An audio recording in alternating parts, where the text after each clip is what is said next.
Good afternoon, everyone. I am Kristi Noem. I am the Secretary of Homeland Security. Thank you so much for coming out today. We have some very exciting news to announce that today we have started a new no shoes policy with the Department, the Transportation Security Administration. TSA will no longer require travelers to remove their shoes when they go through our security points. This is something that I know for quite some time people have talked about and discussed, and we know that when President Trump was elected that he pledged to make life better for all Americans, and that includes those who are travelers going through our busy airports. We want to improve this travel experience, but while maintaining safety standards and making sure that we are keeping people safe as they go to take their vacations, travel for work, or spend time with their families. So we took a hard look at how TSA does its business, how it does its screening processes, and what we do to make people safe, but also provide some hospitality as well.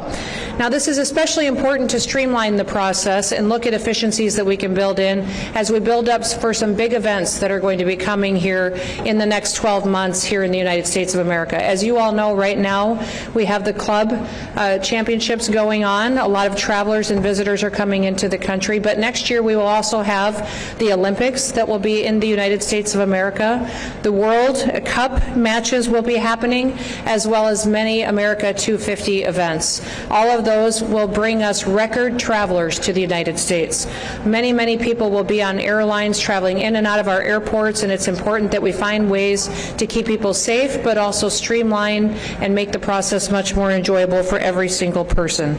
TSA first implemented the no shoes policy in 2006, almost 20 years ago.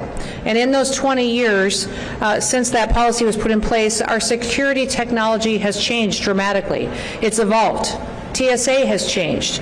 We have a multi-layered, whole-of-government approach now to security and to the environment that people anticipate and experience when they come into an airport that has been honed and it's been hardened.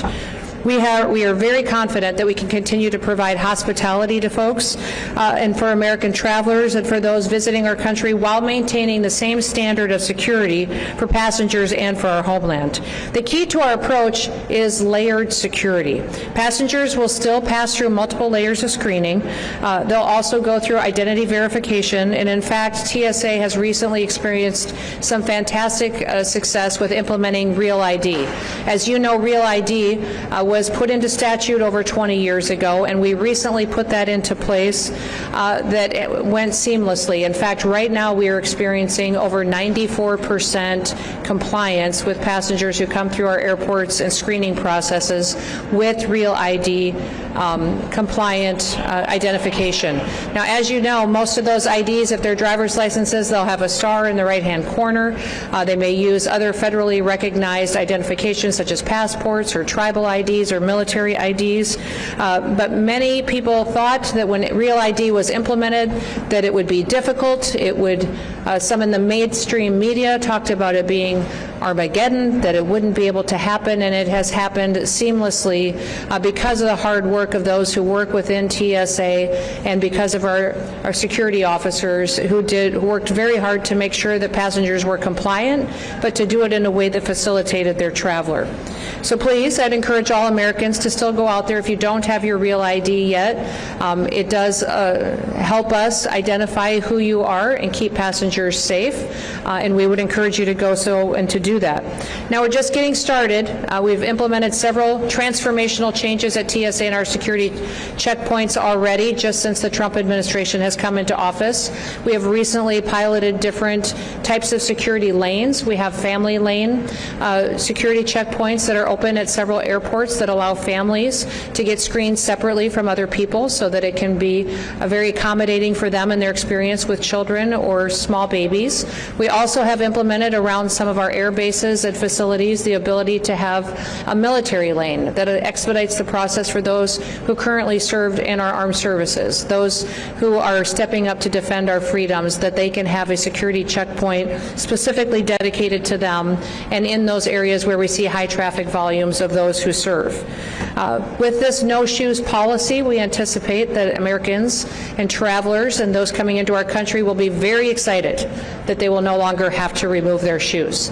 The one thing that I will say is that doesn't mean that there won't be times once in a while where someone will have to remove their shoes. If they get put into a different situation or need additional layers of screening where that may be asked of them, but overwhelmingly the policy will be that no longer will that be required of every single person that comes to a checkpoint.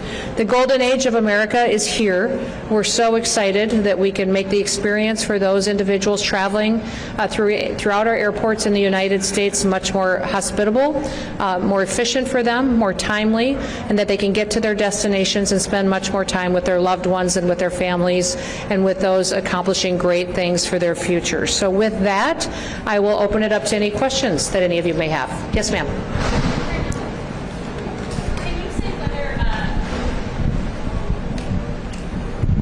Thanks so much, Ellen from Bloomberg. Can you say whether travelers who don't have real IDs will have to take off their shoes? Yeah, that is not going to be specifically required for individuals who don't have real IDs. They still won't have to take off their shoes. If they do get flagged for a different reason or need additional screening, that may be required of them, but they won't be specifically identified as someone who has to remove their shoes. I do want to introduce behind me too as well, we have some fantastic TSO officers behind us, some employees working with TSA, and then also we have Ha and Adam who have been here working in leadership in TSA. I've been so grateful for them in their out-of-the-box thinking at how we implement reforms and make this experience much more available for those individuals who are traveling through our airports. I'll come to you next.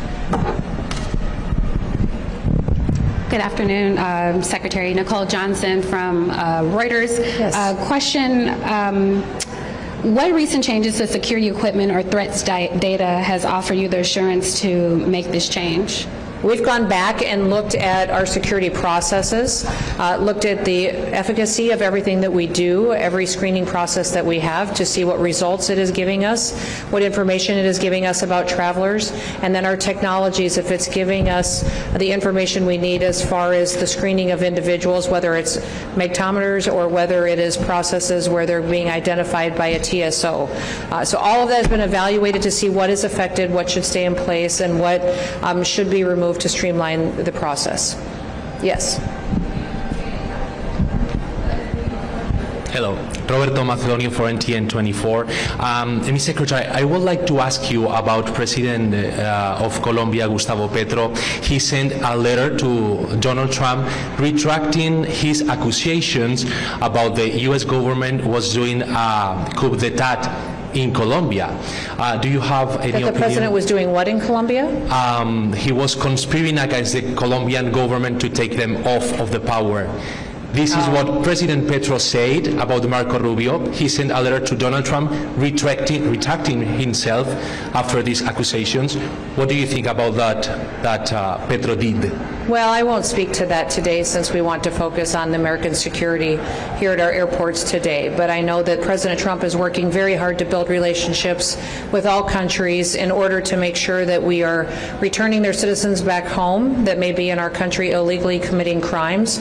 We've had conversations on security agreements with Colombia, and I know that also trade negotiations have been ongoing with the country as well, and we're hoping for a better relationship there.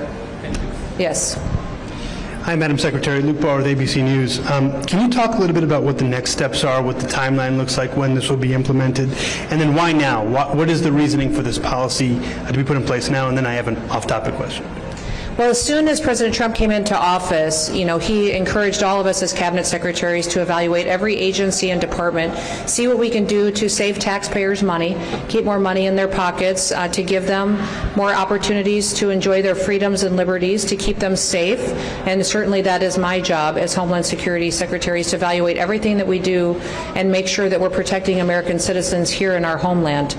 So in working with TSA, we've gone back and evaluated all of our security screening processes and looked at how effective they've been, if they've yielded the results that we want, what kind of technologies can we implement that will keep people safer.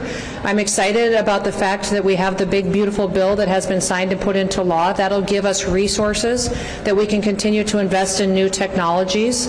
That gave us the opportunity to focus on exit lanes. We can implement technologies there, new screening processes that will help us screen your bags faster, make sure that when we're going through checkout lanes and security lanes, that we have the ability to scan individuals. Potentially, if people choose to opt in, use biometrics to identify people quicker so that they have the ability to go through much more in a streamlined fashion. So all of those resources will be plugged into making this a much more efficient, safe, and I would say advanced security system than we've ever had before.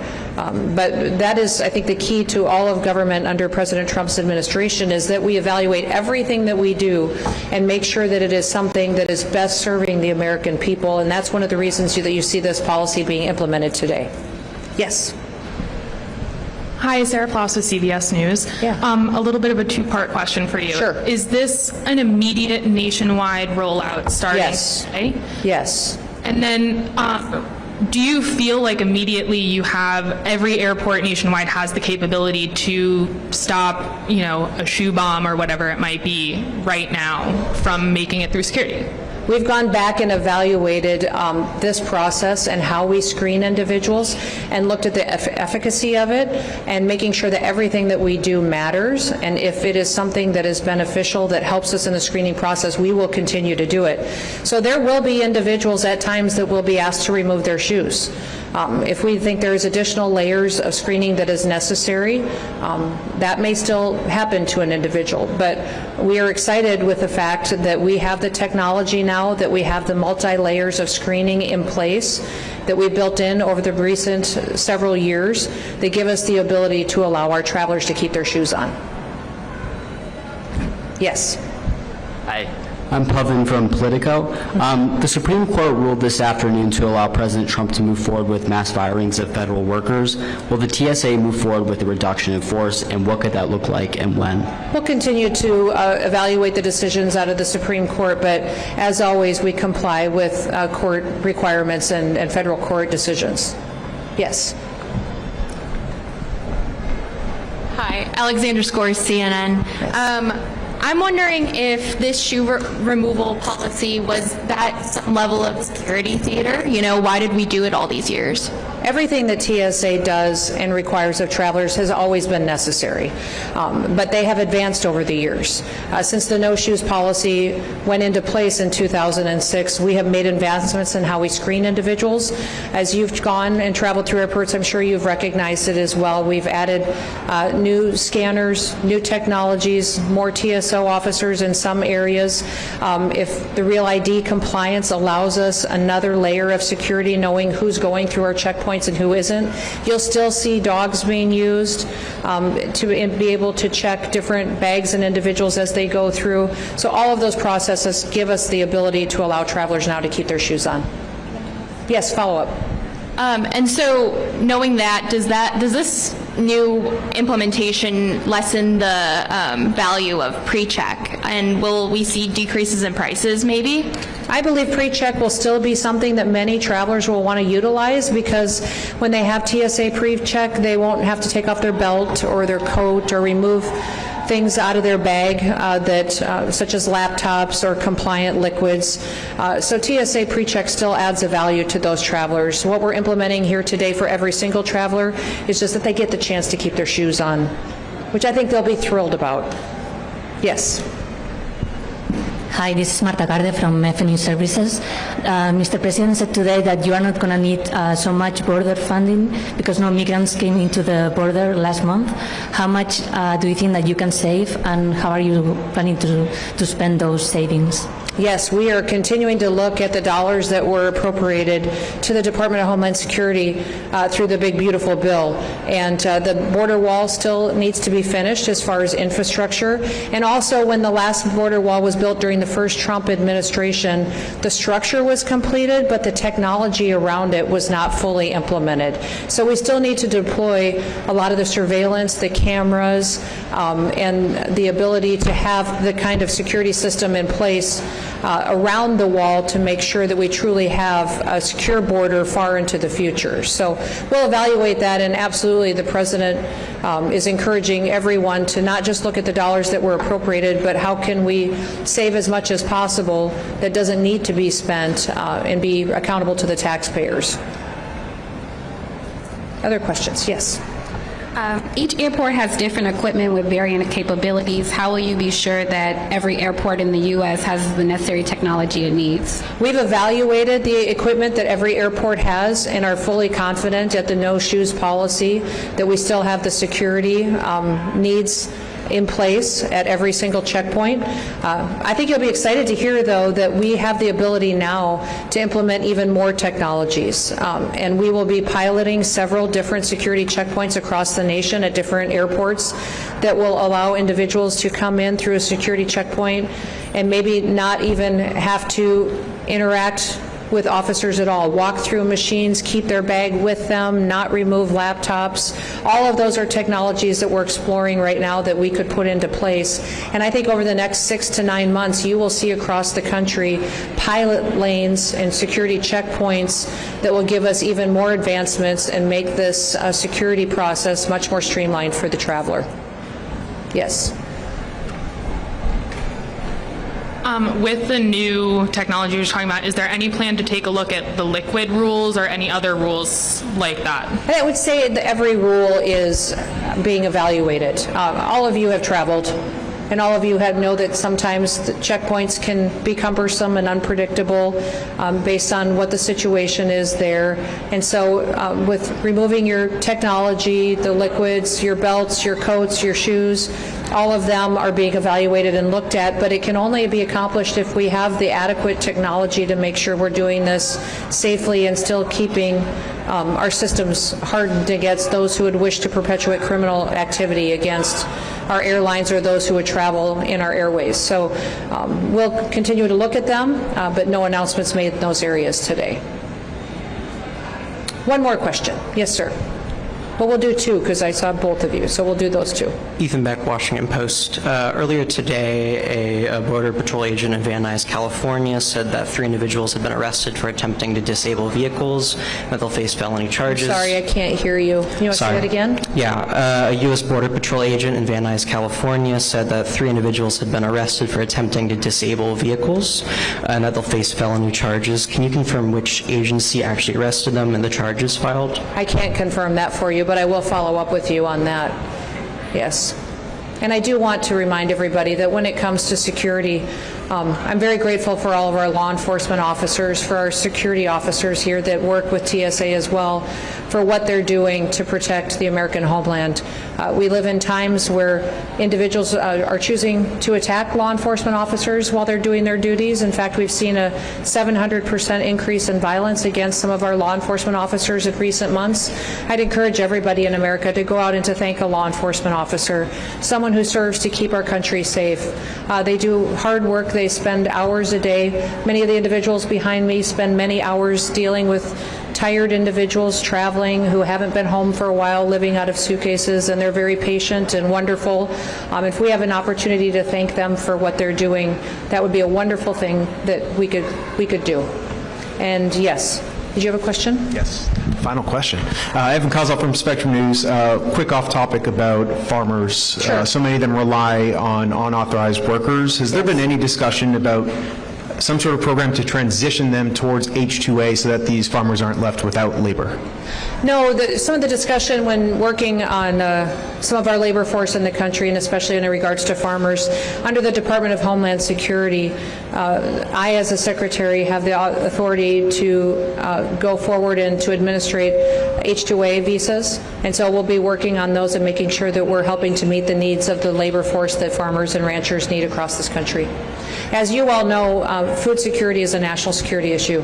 It's imperative that we grow our own food in this country so that we rely only on ourselves for that. The day another country grows our food for us is when they control us. So we care very much about farmers. We care very much about every worker in this country. But number one, this president cares about upholding the law. And we will be a nation of laws that will make sure that the laws are applied equally to everyone. And that we no longer, like the previous administration, pick winners and losers and decide what law we're going to enforce and who it applies to. All right, well, thank you so much, and we will be around for a little bit if any of you have follow-up questions. And thank you once again to Adam and to Ha for all their hard work in making sure that we're continuously evaluating the travel experience for every single person coming through our airports. I think most Americans will be very excited to see that they get to keep their shoes on, and it will be a much more streamlined process going forward. Thank you. Have a wonderful day.